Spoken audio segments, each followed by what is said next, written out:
En France, 72% des gens sont favorables à une taxe mondiale sur les émissions de gaz à effet de serre. Alors t'en penses quoi de cette vidéo? On la garde ou on la retourne? Ben, c'est vrai qu'il y a un petit effort à faire peut-être sur la forme, mais en fait, c'est le fond qui nous intéresse, donc l'essentiel est dit, il n'y a pas besoin de la retourner. Par contre, je comprends pas pourquoi tu parles d'une taxe sur les émissions de gaz à effet de serre. En quoi ça peut nous aider à réduire la misère? Alors, une solution simple et efficace pour éradiquer la misère consisterait à donner de l'argent directement aux gens. Verser 30 $ par mois à tous les humains de plus de 15 ans suffirait à éradiquer l'extrême pauvreté définie par le seuil de 1,90 $ par jour. Et c'est pour financer un tel revenu de base mondial qu'on pourrait mettre en place un tarif global sur les émissions de gaz à effet de serre. Une majorité de Français soutient cette proposition. Je vois pas le rapport entre la misère et le changement climatique. Il y a d'autres sources de recettes possibles, non? Comme l'imposition des plus grosses fortunes ou l'émission de nouvelles monnaies distribuées directement par les principales banques centrales, non? Oui, et d'ailleurs l'un n'empêche pas l'autre. Mais je trouve ça important de faire payer les pollueurs. Et puis il y a un lien étroit entre les conséquences du changement climatique et la pauvreté. Parce que la problématique économique et sociale du changement climatique est avant tout une question de répartition des richesses, de par le monde et entre les générations. Ceux qui émettent le plus aujourd'hui bénéficient d'un confort appréciable au détriment de ceux qui subissent les conséquences du changement climatique, essentiellement les plus démunis dans les générations futures, qui auront du mal à fuir les zones sinistrées par exemple. Donc éradiquer la misère permettrait de réduire la vulnérabilité au changement climatique et donc d'en diminuer les effets néfastes. Et puis, un tarif global sur les émissions de gaz à effet de serre ferait d'une pierre deux coups puisqu'on réduirait aussi nos émissions. Il faut que tu m'expliques un peu plus la logique. Mais avant, j'ai une question. Pourquoi tu veux donner de l'argent à tout le monde et pas simplement aux plus démunis? Alors, il y a une dimension pratique, on n'a pas besoin de se casser la tête à déterminer si telle personne est pauvre ou non, et puis il y a une raison conceptuelle. Imagine que les scientifiques nous définissent une quantité d'émissions globale à ne pas dépasser. Un quota mondial? Oui, une limite mondiale annuelle. Comment est-ce qu'il serait juste de répartir ce droit à polluer global? Ben, dans l'idéal, chaque être humain devrait avoir le droit d'émettre la même quantité de CO2. Mais c'est irréaliste que tout le monde pollue autant. Oui, mais c'est pour ça que les économistes préconisent d'instaurer dans ce cas un marché de droits à polluer. Donc les plus gros émetteurs rachèteraient des droits à polluer à ceux qui émettent moins que leur quota, au tarif mondial des droits à polluer, donc exprimé en dollars par tonne de CO2. Et si dans un premier temps tout le monde revend ses droits à polluer, pour dans un deuxième temps racheter les droits à polluer correspondant à ses émissions personnelles. Ça reviendrait à verser. Un revenu de base mondial financé par un tarif global sur les émissions de gaz à effet de serre. Oui. Ok. Et par contre, on va pas demander aux gens de négocier leurs droits à polluer directement sur le marché et on va pas s'embêter à calculer pour chaque personne sur Terre ses émissions personnelles.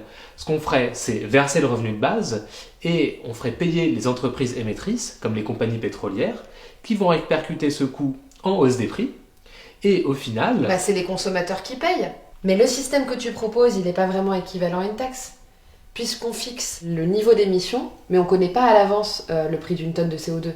Alors que dans le cas d'une taxe, bah, on fixe le prix, mais on ne sait pas précisément quel sera le niveau d'émission.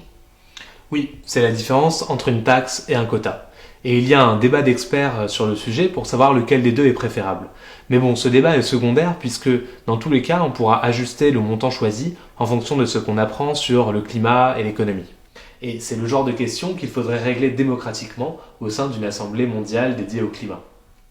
Attends, dans le cas d'une taxe, qu'est-ce qui garantit que les émissions vont baisser? Ça se trouve, le prix de l'essence ou autre vont augmenter, mais les gens continueront à en consommer autant. Alors, c'est avant tout la rationalité économique des entreprises qui va faire le travail.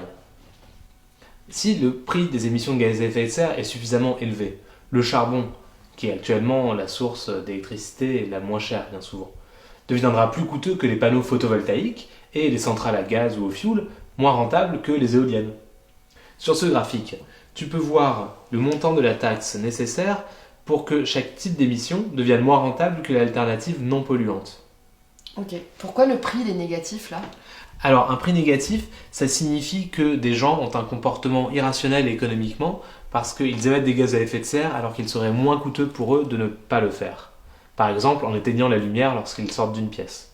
Et comment t'arrives au chiffre de 30$ par mois? Alors, en partant de l'objectif adopté en 2015 lors de l'accord de Paris par tous les pays, de limiter la hausse globale moyenne des températures à 2 degrés. Et grâce aux travaux des climatologues, on en déduit la limite acceptable des émissions de gaz à effet de serre. Il faut diviser nos émissions par 2 d'ici 2030, les diviser par 10 dès 2050 et les ramener à 0 peu de temps après. Ensuite, grâce à une courbe des coûts d'abattement marginaux telle que je viens de te montrer, on en déduit le montant de la taxe nécessaire. Par exemple, en 2030, ça serait 90$ par tonne de CO2. Puis, en estimant le nombre d'humains de plus de 15 ans en 2030, 6,5 milliards de personnes, on peut facilement calculer le montant du revenu de base qu'on pourra financer, 30$ par mois. 30$ par mois, ça signifie que l'Indien moyen gagnera 15$ par mois en pouvoir d'achat, tandis que l'Américain moyen perdra 100$ par mois. Il fera face à une hausse des prix de 130$ et recevra 30$ en revenu de base. Les Français, eux, n'y perdraient même pas vraiment, parce que les émissions par habitant en France correspondent plus ou moins à la moyenne mondiale. Ok, mais il y a un gros problème technique à régler là. Comment on fait pour distribuer de l'argent à des personnes qui n'ont pas de compte en banque, voire même pas de carte d'identité? Faut trouver une méthode qui permette d'atteindre tout le monde, même dans les endroits les plus reculés. Et puis, qui empêche la fraude aussi. C'est-à-dire que personne ne puisse recevoir plusieurs revenus de base au lieu d'un seul. Oui, mais ce problème n'est pas insurmontable et je donne des pistes pour savoir comment on pourrait le résoudre dans ma vidéo sur le revenu de base en Inde. Et si ces enjeux vous intéressent particulièrement, vous pouvez regarder aussi ma vidéo sur Haïti qui pourrait servir de test pour un revenu de base dans les pays à bas revenus, ainsi pourquoi pas que ma vidéo sur le revenu de base en France. Cette vidéo s'inspire d'un article que j'ai écrit, What is to be done preparing a cool future for humanity, et je vous mets tous les liens et les calculs dans la description. Allez, ciao!